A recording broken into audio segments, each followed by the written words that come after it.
August 2017 RFD updates. In this video I'll go over how to update your SD card for the Raspberry Pi on the RFD payload. There are a couple of different ways of doing the updates. One is if you have an internet connection to the Raspberry Pi, and two, if you do not have an internet connection to the Raspberry Pi.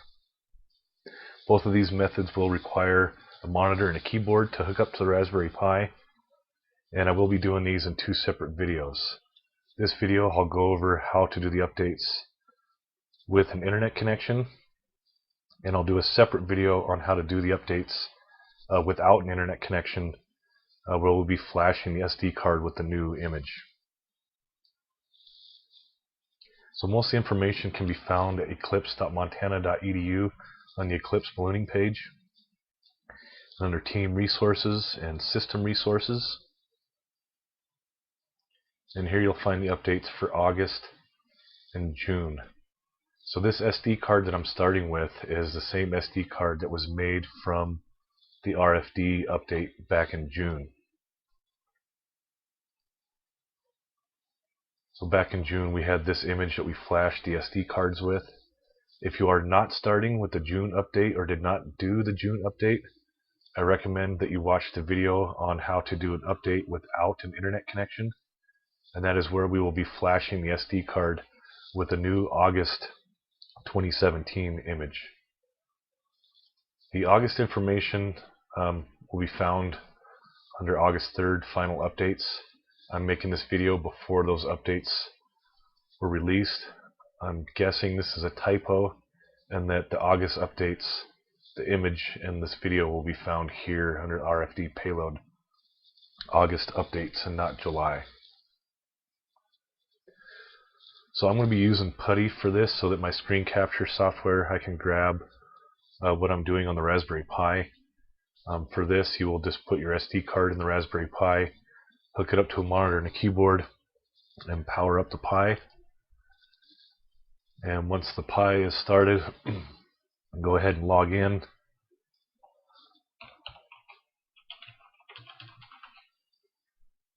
And the first thing you want to do is change directories into the RFD payload folder.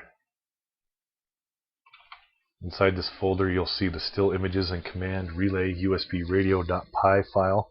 That is the Python program that is running on the RFD payload side. And this program will only work with the new antenna tracker. This program will not work with the old standalone RFD ground station program. So once you are in this folder, I should make sure that I have an internet connection first.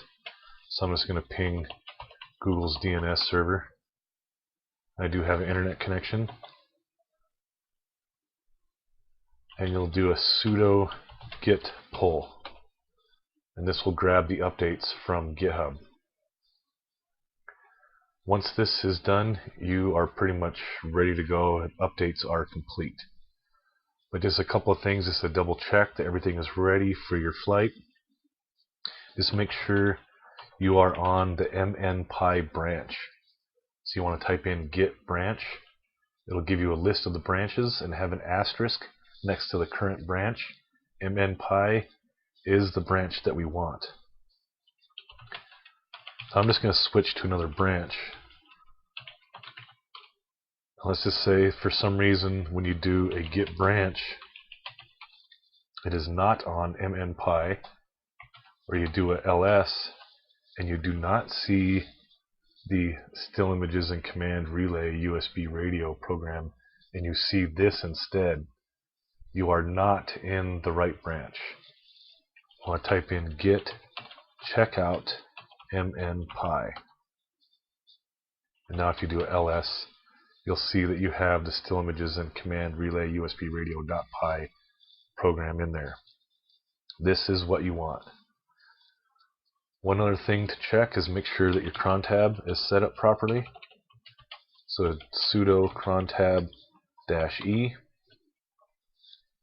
Make sure that this line is not commented out. Make sure there is no hashtag in front of this line, and it is the still images and command relay USB radio.py. This is the program that will start when the Raspberry Pi is turned on. Now this was all set up in the June update. So if you did the June update and you have not changed anything, your cron tab should already look like this. I'm just going over this, just double check, make sure we got everything set up properly. Hit Control X to exit. And to get on the internet, you probably had to change some of the network settings in the interfaces file to get on the network. Before you're done and before you put the SD card back in the payload ready for flight, make sure that you go into the network file, the network folder, and make sure that you have the interfaces file set to RFD. So we're going to do a sudo cp for copy, and the first parameter is your source, second parameter is your destination. So we're copying interfaces.rfd into interfaces. Just to double check, you can do cat interfaces. And this is what you want for the ad hoc network. This is so that you can log into the Pi from another computer via ad hoc. And you will have a different name in here for your SSID. This name needs to be the name that has been set up on your Windows 10 computer at the July workshop. So make sure your SSID in here is the SSID that is set up on your Windows 10 machine. So now the next time that your Pi is started, it'll start with these network settings, and it will start the proper Python program for the RFD. And that is it for any updates if you have internet connection. Happy flying and good luck on the eclipse.